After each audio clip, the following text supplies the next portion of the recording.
Hey everybody, movie review next door here, and just doing one more haul. I did have another Dollar General haul, but I'll get to that some other day.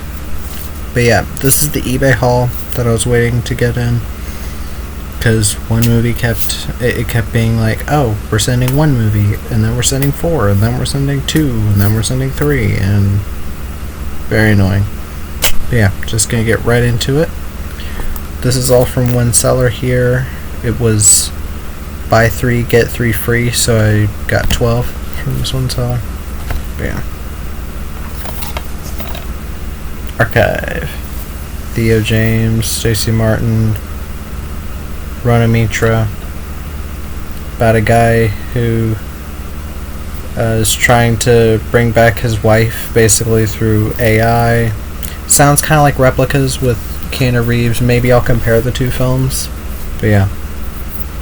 Sounded very interesting to me. Hard Kill. I've heard this is horrible, but I wanted to have them for the Bruce Willis collection. Maybe one day I'll go through all of his films, so got it for a good price. This is a Millennium film that I've heard good things about. Bullethead, Adrien Brody, Antonio Banderas, John Malkovich. Good cast. There's somebody else, I think. Rory Culkin, Alexandra Danu. Yeah. So yeah. Looking forward to watching this.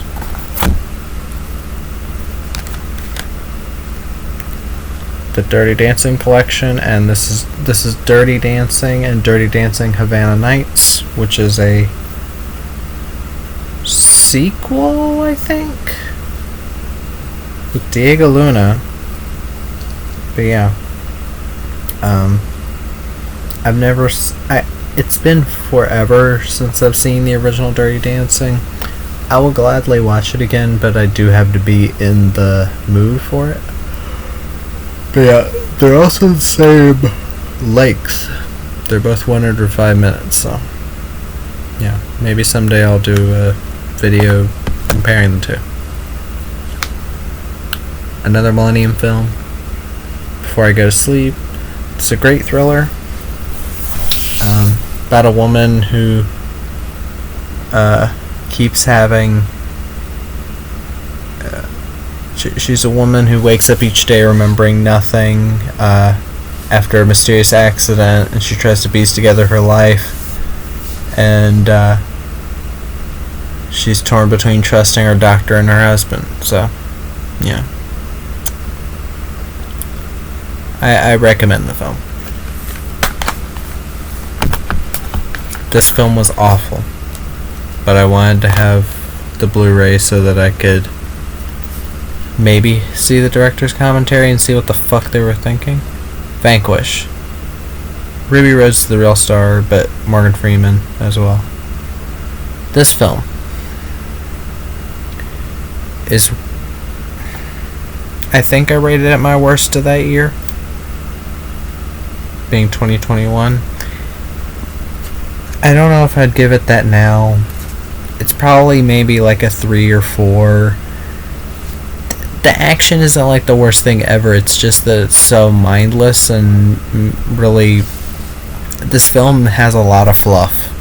There's a lot of fluff for what's supposed to be an action movie, so I kind of want to watch it with the director's commentary, because there's literally like next to no dialogue in the film, so I don't think I'd even miss anything. So yeah, I'll watch this again with the director's commentary and see what the fuck he says. Because this director did Double Take, Middlemen, and The Poison Rose. From what I've heard, The Poison Rose isn't that great, but Middlemen is supposed to be like a pretty good movie. So yeah, very curious.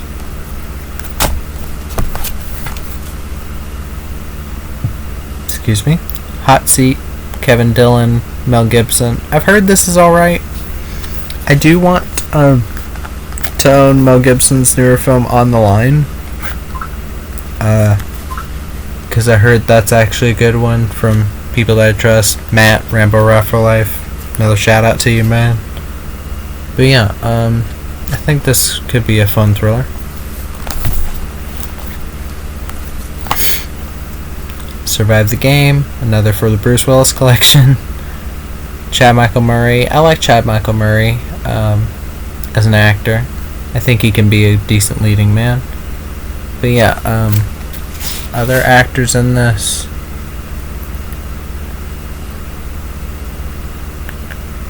Well, Donna D'Errico and Zach Ward. I love Zach Ward. But yeah. So yeah, I'll get to this sometime. Another Fortress, Jesse Metcalf, Bruce Willis, and Chad Michael Murray. For the longest time, I thought, oh, that's a weird picture of Jesse Metcalf, but it's Chad Michael Murray. So yeah, they're supposedly in a detention center. Action cyber thriller, but yeah, I actually really like Jesse Metcalf as an actor, so this is an interesting one. Fear of Rain, Katherine Heigl, Madison Eisman, Israel Broussard, Harry Connick Jr. The thing that stood out to me about this one was the interesting premise. A young girl who has early onset schizophrenia. Her parent, stranded on her parents, she meets Caleb, a charming, awkward new student at school. Rain finally feels she has a lifeline to normalcy, but as Rain starts to find clues that her neighbor has kidnapped a child, and Caleb is the only one who believes her, Rain must fight to figure out who and what is real while also battling the overwhelming forces that haunt her daily life. Will anyone believe her before it's too late? That premise sounds really cool and really good for a thriller. It's produced by BuzzFeed. That's the part that kind of I don't know how they're I don't know how that ties into anything, but I'm curious if this is gonna be a good movie because of that. There's probably some asshole out there that's like, of course it's not a good movie. Katherine Heigl's in it or something stupid like that. But yeah, I'm very curious about this. Had the Batman and Ninjago one, so Lego Movie 2, the second part, I'll have to watch the first one again. But yeah, I love the first Lego Movie to death. I love it like it's my own child. So yeah, I'm very curious about this because it is a direct continuation with Lego Duplo being the villains, which I still find that funny. That's a funny joke. But yeah, this was my real introduction to Chris Pratt, and I thought Chris Pratt was fucking hilarious in the first movie, so very excited that he's back. Really liked the voice cast in the first one, so yeah, glad to see they're back for the most part without Liam Neeson. Liam Neeson was hilarious though. But yeah, very much looking forward to this. From the first part, the last one. Excuse me. Unbearable Weight of Massive Talent. Got it for a good $5, I think, which, fuck, I mean, I've opened it by now, but yeah, it was in package. Very curious about this. Nicolas Cage playing Nick Cage, and he has to do a bunch of, it's an action movie, action comedy, so Chandler's most iconic and beloved characters sounds awesome. I will say I'm not a big fan of Pedro Pascal as a person or as an actor. He's kind of a shitty person, to be honest, the way he fucked over. He was like, oh, it's great that Gina Carano got fired from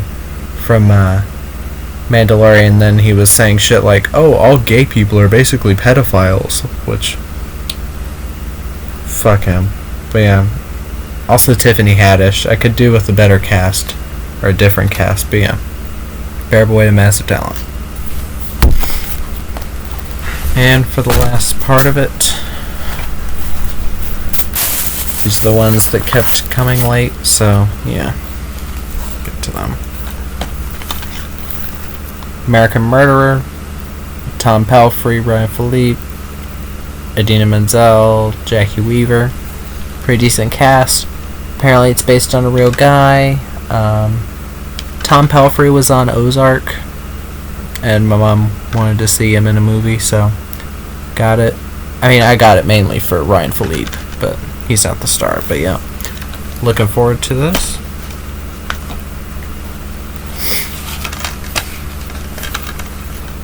Vanguard, Jackie Chan. Interested in if this will be at all any good. Apparently Jackie Chan isn't in it that much from what I've heard. And given that this is a Chinese movie from nowadays, I don't trust a lot of Chinese movies because they're all, pretty much every Chinese action movie nowadays is trying to be like an Avengers type thing, and it's got the weird tongue-in-cheek humor.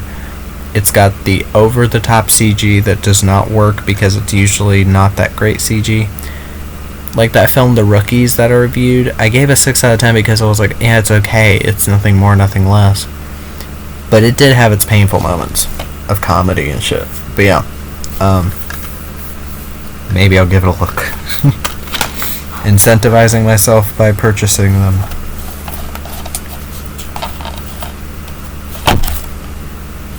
God, this ugly sticker. White Elephant, blocking out Olga Kurylenko's beautiful face. But yeah, I really liked this one, actually. Not loved. Didn't hate. I liked this one. I know it's a Bruce Willis direct-to-video film, and I'm supposed to hate it immediately because it's a Bruce Willis direct-to-video film. But yeah, Olga Kurylenko was good in it. Michael Rooker's, I guess, the real star. Him and her are the stars, but they come in and out, really. But like, for more than half of the movie she's in it, and for more than half of the movie he's in it. But yeah, John Malkovich doesn't need to be there.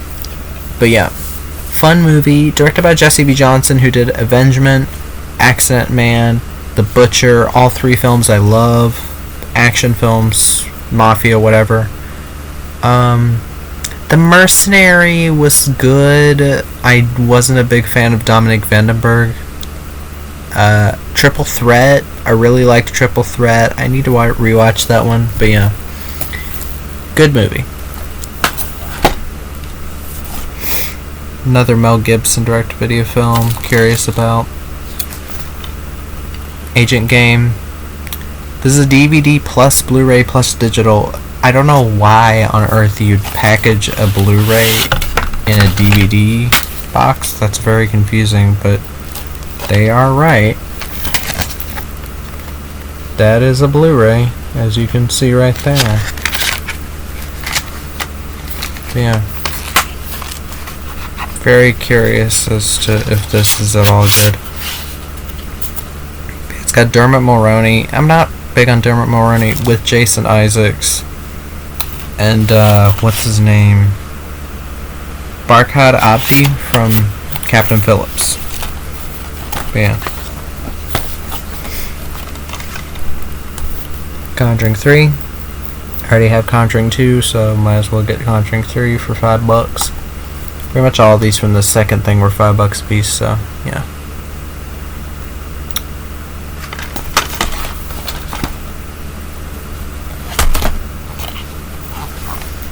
Codename Banshee. Decent. It's a high decent. It's so close to being good. My main issue with the film is that I wish the CG blood was better, and I wish certain fight scenes were filmed better.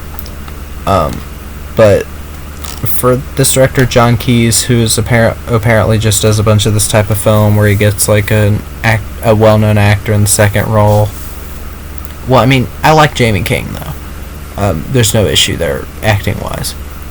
I think Jamie King and Antonio Banderas do good jobs for what they're given. But yeah, there's some fun action near the end. It's got plenty of action. But yeah, and decent characters. But yeah, it's a decent time. Nothing special, but decent. Baby Assassins. Heard good things about this from a friend, so Went ahead and got it. Don't know much about it other than it's a Hayao original.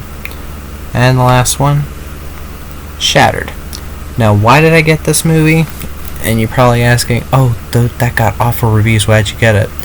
Well, it's directed by Luis Prieto, who did Kidnap, starring Halle Berry. I know a lot of people have probably forgotten about the movie. I love that movie. I think it is a very underrated thriller. If you get the original cut. Because there's the Canadian cut, or the Canadian Blu-ray has the full cut. Now it's like $10, but I think it's worth it. I think it's a very worthwhile movie. It doesn't reinvent the wheel, but it's a more realistic kind of like Taken type of movie about child trafficking and all that. Halle Berry's performance, people shit on it. I think it's one of her better performances, and I love her. I've loved a lot of her performances. I think it's one of her best performances. I think it's up there with her performance in Gothika. But yeah, I just if you want to watch it, do not get the American Blu-ray. It cuts out 13 minutes of the film, and it legitimately ruins the film because the pacing is so fucked up from it. Get the Canadian Blu-ray wherever you can, eBay, Amazon, whatever. But yeah, curious about this because it's a Fatal Attraction type of film. I like John Malkovich and Frank Grillo. Apparently Lily Krug is a new actress. She was like 18 when they shot this, which, damn. I don't mind Cameron Monaghan, but yeah. There you go. And that was all my eBay stuff, so thank you for watching. If you have any comments on anything I got, let me know, and move review next door, and see ya.